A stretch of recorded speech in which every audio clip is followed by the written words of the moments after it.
Did you know a patch of warm water in the Pacific Ocean can change weather across the entire planet?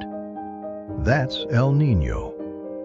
Normally, strong trade winds push warm ocean water from South America toward Asia and Australia. Cold water then rises near South America. But during El Niño, these winds weaken.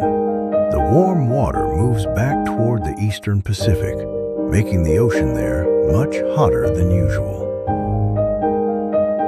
This extra heat changes air circulation around the world. Some regions get extreme rainfall and floods, while others face droughts, heat waves, and wildfires. For India, El Niño often weakens the monsoon, increasing the risk of lower rainfall and hotter temperatures. So a change in Pacific Ocean temperatures can influence weather thousands of kilometers away. That's the surprising power of El Niño.